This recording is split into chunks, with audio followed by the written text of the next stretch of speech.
So, hi, my name's Erin Sykes, and I'm the head chef here at Restaurant Texture in Copenhagen. We opened in 2024, October, and then we actually got the Michelin star just the year after in June. And for us, it just meant that we get to come in here and continue doing what we love doing and get to push to go to the next level. So for me, fine dining is really about being able to give those extra details on dishes and really give people an experience. And so dishes always start off with, they don't start with the details, but they start with the products and putting the flavors together. And then after that, that's where I can add on the elegance and the details to it. And it's about connecting with the guests and being able to bring that experience to them. And that's really what brings me the joy of this industry. So you can see the beautiful golden green color on the caviar here. And that's what we always want. So the Cetra is one of the lighter caviars, and that's actually why we pick it to go with the tuna, because it doesn't overpower it, but it still complements it. So we have our croustades, and then we have our toro tuna, so the belly of the tuna, and it's been cut into small cubes. And then here we have a smoked mandarin emulsion. And the smokiness is very light on it, and then you have the acidity from the mandarin, and also that citric and floral notes in there. So we're just gonna fill it up. And we want it just under the edge of the croustade. So you're actually not going to see any of the tuna. You're only going to see the caviar on top.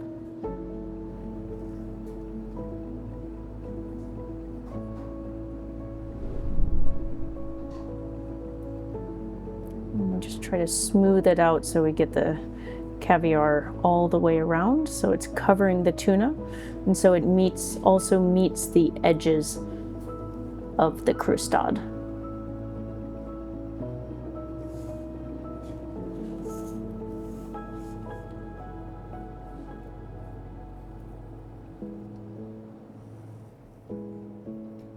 So these are, in Danish we call it biblemmer. I actually don't know the English word for it, but I get them from a local farm.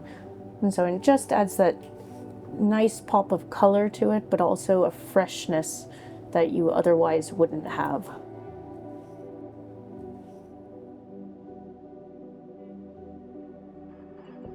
In a menu, I would say a dining experience is really also like a concert, or like really any event that you go to. You're never going to remember every single moment of the evening, but you remember the peaks, I call it. So you're gonna remember the start of it. You're gonna remember a highlight of the evening, and you're gonna remember the finish. So those are the things that I like to put emphasis on and say, okay, how can we hit the start? Where are our peaks in the middle? And then how do we finish it so people really remember the best experience possible?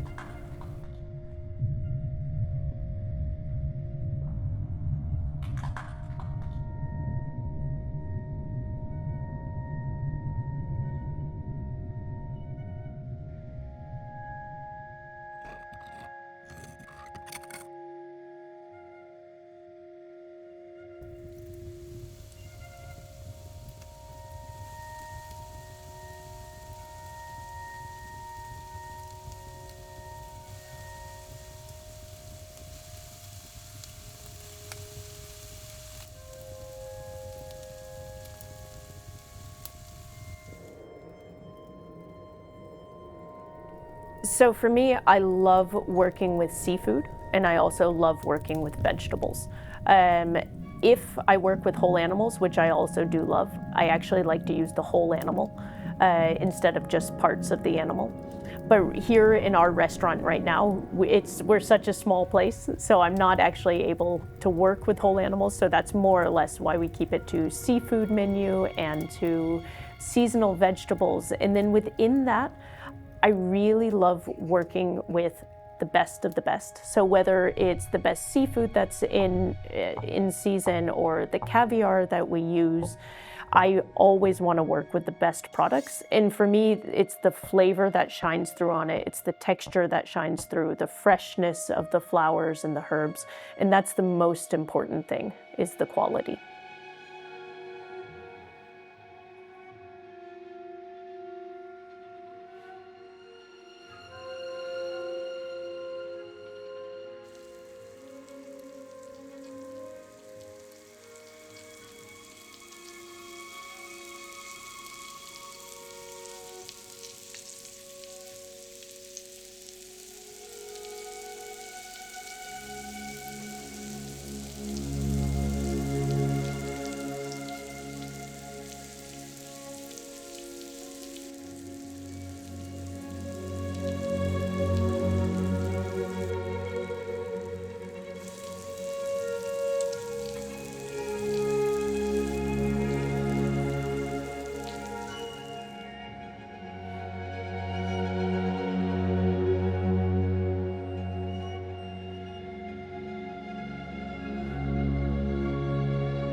All right, so here we're plating the lobster donut, and we use the Selection Caviar for this, which is a hybrid of the Shrinky and Kaluga. So we have it in the tin here. You can see the beautiful grains on that. Not a single egg is broken. And that just shows you the quality of the caviar. And so here we have the donut, and we're going to put on top of it a lobster twill, where we take the shells of the lobster, infuse them in oil, and then use that oil in the dough. So we use around 7 grams on this dish, and I just press it very gently so we don't break the eggs. The roe on this has a very firm grain as well, and so it also holds up in texture to the emulsion that's inside the donut. And you get this very nice balance between the nuttiness of the caviar together with the floral notes from the kefir lime leaf. And then we just finish it with a white onion flower. And you get that contrast between the clean white from the plate, the flour, and the green gold of the grain.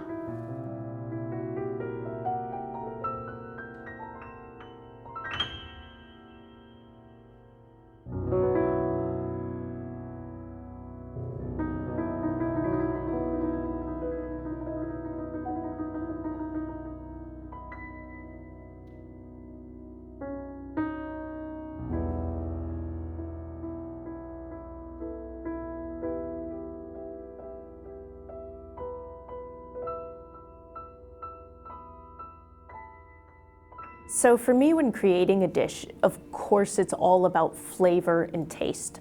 And it's really about finding the balance of ingredients. So when I start off with one ingredient, for example, we have a dish with red mullet on it. It's about finding what complements it. But also finding something interesting at the same time. So with the red mullet, we pair it with sobrasada and carrots. And the sobrasada brings the fattiness and the umami, and then with carrots, it's a sweetness, and we pickle it to give it some acidity. And then also I use on it the caviar, which gives it this saltiness to the dish. So here I'm gonna use the Kaluga caviar for this dish. And one of the main reasons I like to use it is because it has a larger grain and a firmer texture. And so I specifically pair that on a dish with sauce, because the firm texture of the grain holds up in the hot sauce. So you can feel it when it's together. Yeah, now we just get a little sphere shaped. Oh, we missed one row. Let me get that in. There we go. So after we have our crudité, I'm just going to put some carrot puree on top of that. And that's just roasted carrot that's been blended with confit garlic oil and lemon juice. So you have that slight acidity, but then the sweetness from the carrot and the umami from the garlic. And these are also carrot crudités that have been cut, and then we poach them in a quince broth for 3 minutes. And so it just takes away a little bit of the crunch, but you're still going to have a firm texture, but just enough so we can bend the carrot here when we build the garnish. So I place 6 of them around on top of the puree so they stick, and then just press it down lightly, just like that. Yeah, so after that, we're gonna do one more dot of the carrot puree on top. And then I'm going to actually fold over the ends of the carrot.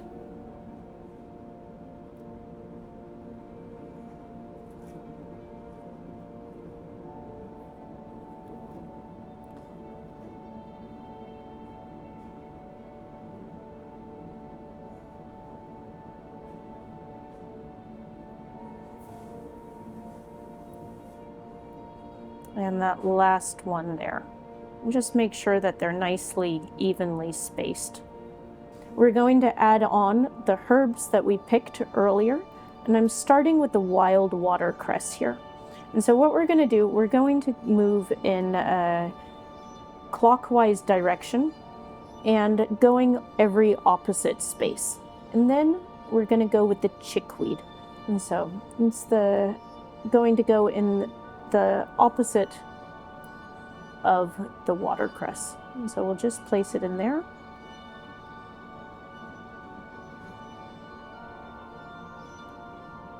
All right. And so the next step before I add on any more of the herbs is to place the caviar in the center.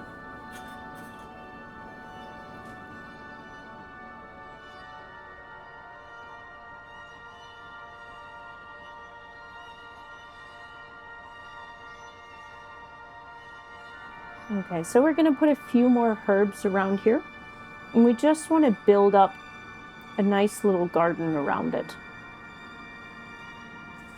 And so everything so far is green, but we want to add just a tiny bit of color in there as well.